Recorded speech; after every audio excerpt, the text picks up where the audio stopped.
بسم الله الرحمن الرحيم، والصلاة والسلام على أشرف الخلق أجمعين، سيدنا محمد نبي الأمة ومن تبعه هداه إلى يوم الدين. ديون على ديون تجعل حياتهم تهون. ديون الاتحاد وديون الزمالك، هل ديون الاتحاد مرتبطة بديون الزمالك؟ لماذا لا يحصل الاتحاد على ديون مدينة من الزمالك؟ هل هناك قانون للزمالك لوحده يسجل لعيبة وياخد موافقة باللعب في البطولات الأفريقية دون سداد أي مديونية؟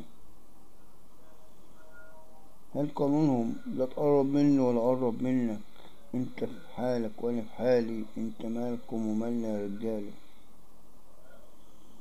إلى مدى تستمر هذه المهازم، ديون على ديون تتكوم وحياتهم مستمرة، ولا هم هنا ولا هم هناك،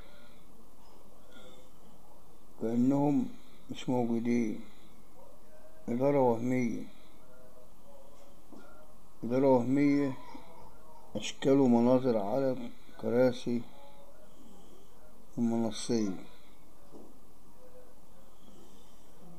في إحدى القنوات المغربية برنامج رياضي بيحللهم ماتشات الأفريقية، وسألوا عن الأهلي. سأل مقدم برنامج، سأل محلل عن الأهلي ونتيجته 4-1 مع الشباب. ماذا كان الرد؟ نفس ما يحدث في مصر هنا بالضبط.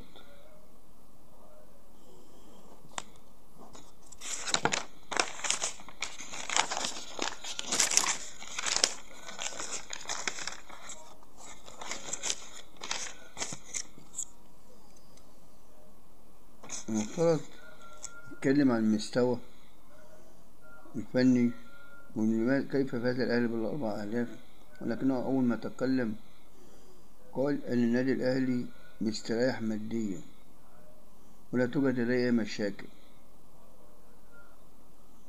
هل هذا منطق؟ هل هذا معقول؟